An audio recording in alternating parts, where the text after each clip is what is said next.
பங்களாதேஷில் இருக்கிறவனும் மேற்கு வங்காளத்தில் இருக்கிறவங்களும் ஒரே இனம் தான். உண்மை தானே? அவனும் பெங்காலி தான் பேசுகிறான், இவனும் பெங்காலி தான் பேசுகிறான். இந்தியாவில் தான் இருக்கு. அவர்கள் வந்து அவங்க சப்போர்ட் பண்றாங்க. பார்டர் திறந்து விடுங்கங்களா? பார்டர் திறந்து விடுங்க. சப்போர்ட் பண்றாங்க இல்லையா? என்ன சப்போர்ட் பண்ணக்கூடாது இல்லை? அதான் அயோக்கியத்தனம், தேச துரோகம். பண்ணக்கூடாது இல்லை? அங்கிருந்து இல்லீகலாக உள்ள நுழையிற அனுமதிக்க முடியுமா? கூடாது இல்லை?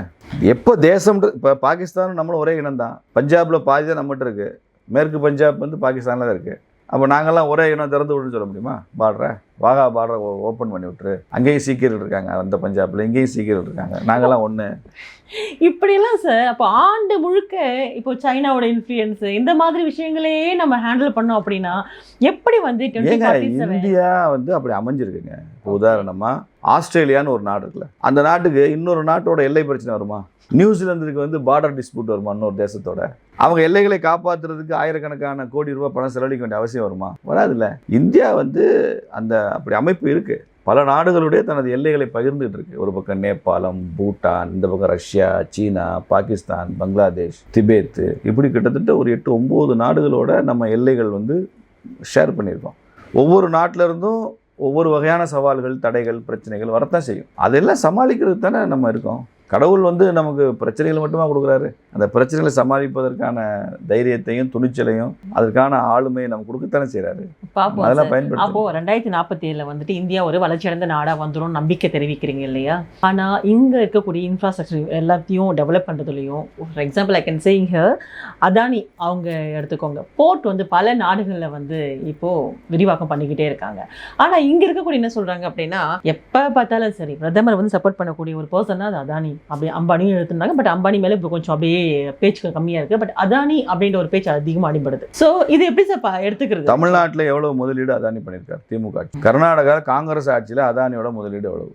எந்தெந்த ஸ்டேட்லாம் காங்கிரஸ் ஆட்சி செய்ததோ அங்கேயெல்லாம் அதானியோட முதலீடு என்னன்னு சொல்லி தெரிஞ்சுட்டு பேசுங்க. அதுக்கப்புறம் மோடி காலத்தில் முதலீடு எவ்வளோ வச்சுன்னு பேசலாம். அதானிங்கிறவர் ஒரு பெரிய கார்பரேட்டுங்க. அவர் நீங்கள் தனியார் பங்களிப்பு வந்து வளர்ச்சியில் தனியார் பங்களிப்பு முக்கியம். நீங்கள் எல்லாமே அரசாங்கம் செய்யணுன்றது சோசியலிசம். அதனால தான் இந்த தேசம் நாசமாக போச்சு. வறுமை ஒழிப்பேன், அதை ஒழிப்பேன், இதை ஒழிப்பேன்னு சொல்லி இந்த நாட்டில் ஒரு 1990 வரைக்கும் பேசிகிட்டு இருந்தாங்க. தனியாரும் சேர்ந்தா தான், பங்களிப்பு செஞ்சால் தான் தேசம் வளரும் அப்படிங்கிறது தான் இப்போ 20-30 வருஷமாக இருக்கிற உலகளாவிய சிந்தனை. குறிப்பாக ரஷ்யா கொலாப்ஸ் ஆனதுக்கப்புறம் அந்த சிந்தனை அதிகமாக இருக்குது. அப்போ நம்ம அதை பயன்படுத்திக்கிறோம். அதானி வந்து ஒரு துறைமுகத்தை அமைச்சு கொடுக்குறாரு, அவர்கிட்ட அதுக்கான ரிசோர்ஸ் இருக்குது, அது மக்கள்கிட்ட அந்த ரிசோர்ஸை பில்டு பண்ணுறாரு, ஷேர் மார்க்கெட்லேருந்து பணத்தை எடுக்கிறாரு, அதை எஃபிஷியண்ட்டாக மேனேஜ் பண்ணுறாருன்னா அப்படி ஒரு விஷயம் நடந்தால் நம்ம நாட்டுக்கு நல்லது தானே? எல்லாமே அரசாங்கம் இன்வெஸ்ட் பண்ணுறதுக்கு அரசாங்கத்திட்ட பணம் இருக்கா?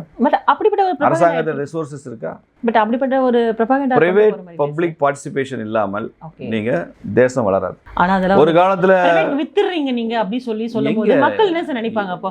அப்போ அரசால வந்து இது நிர்வகிக்க முடியல அப்படின்னா எதுக்கு அப்படி ஒரு क्वेश्चन வந்து காமன் பீப்புள் வச்சு அரசாங்கம் இதை நிர்வகிச்சதே தப்புங்க. அரசாங்கம் நிர்வகிச்சது தப்பு. எதுக்கு அரசாங்கம் எதுக்கு பஸ் ஓட்டுது? இந்தியா பூரா லாரி யார் ஓட்டுறா? கவர்மெண்ட் ஓட்டுது. பிரைவேட்ல தான் இருக்குது. உங்கள் லாரி டிரான்ஸ்போர்ட்டில் உங்களுக்கு என்ன பிரச்சனை சொல்லு? இந்தியாவிலேருந்து இங்கேருந்து அஸ்ஸாம் வரைக்கும் பொருட்கள் போகுது. திண்டுக்கல் மாவட்டம் ஒட்டஞ்சத்திரத்துலேருந்து நாக்பூர், போபால் வரைக்கும் நம்ம ஊர் தயிரும் வெண்ணையும் அங்கே போகுது. ஏன்னா தாடேப்பள்ளிக்கூடம் ஆந்திராவிலேருந்து எங்கள் ஊருக்கு அரிசி வருது, நெல் வருது. சத்தீஸ்கரினுடைய நெல் உற்பத்தியிலேருந்து மத்திய பிரதேசம் தான் தமிழ்நாடு ரேஷன் கடைகளுக்குலாம் அரிசி போடுறாங்க. இதெல்லாம் லாரி டிரான்ஸ்போர்ட் தானே வருது. உங்களுக்கு என்ன பிரச்சனை? எதுக்கு பஸ்ஸை மட்டும் எதுக்கு கவர்மெண்ட் ஓட்டணும்? பஸ்ஸை தனியார்படுத்துங்க. எதுக்கு அரசாங்கம் சரி தனியார்படுத்துறீங்க? கவர்னன்ஸ் தாங்க கவர்மெண்ட் பண்ணணும். சர்வீஸ் செக்டார் வந்து பிரைவேட்ல கொடுத்துருங்க. சர்வீஸ் வேற, கவர்னன்ஸ் வேற. கவர்னன்ஸுங்கிறது போலீஸ் ஸ்டேஷன், ஜுடிஷியரி, ரெவென்யூ, இந்த மாதிரி முக்கியமான விஷயங்கள் வந்து அரசு நிர்வாகம். இது சர்வீஸ் செக்டார்ன்றது என்ன? சேவைத்துறைங்கிறது என்ன? பஸ் ஓட்டுறது, ஹோட்டல் நடத்துறது, இதெல்லாம் அரசாங்கம். தமிழ்நாடு ஹோட்டல்னு ஒன்று வச்சுருக்காங்க தமிழ்நாடு கவர்மெண்ட். வர்றவனுக்கு ரூம் புக் பண்ணி தருவது அரசாங்கத்தோட இல்லையா? தமிழ்நாடு ஹோட்டலில் எந்த தமிழ்நாடு அரசு அதிகாரியோ அல்லது தமிழ்நாடு அரசு அமைச்சர் தங்குறாங்க? மதுரைக்கு ஸ்டாலின் வந்தாருன்னா தமிழ்நாடு ஹோட்டல் தங்குறாரா? அவர் பிரைவேட் ஹோட்டல் மேரியட்லையும் மதுரையில் இருக்கிற பெரிய பிரைவேட் ஹோட்டலும் தங்குறாங்க. தாஜில் தானே போய் தங்குறாங்க. பிறகு தமிழ்நாடு அரசாங்கம் தனியாக ஹோட்டல் நடத்தணும். அங்கே வடை சுடுறதுக்கும் இட்லி சுடுறதுக்கும் அரசாங்கம் வடை சுடணுமா? ஒரு ஹோட்டலில் இட்லி சுடணுமா? இதுதான் வேலையா அவங்களுக்கு? தனியாருக்கு வேலையை கொடுங்க. அரசாங்கம் கவர்னன்ஸ் பார்த்துங்க. காவல்துறையிலேருந்து, ரெவென்யூலேருந்து, ஜுடிஷியரியிலேருந்து அரசாங்கம் பாருங்கள். கவர்னன்ஸ் செக்டார், சர்வீஸ் செக்டார்லாம் ப்ரைவேட்டைஸ் பண்ண. சரி, உடனடியாக ப்ரைவேட்டைஸ் பண்ண முடியல, அந்த கோரை மட்டும் வச்சுக்கிட்டு அதை சுற்றி உள்ள அந்த சப்போர்ட் சிஸ்டத்தை முழுக்க ப்ரைவேட்டைஸ் பண்ணுங்கள்.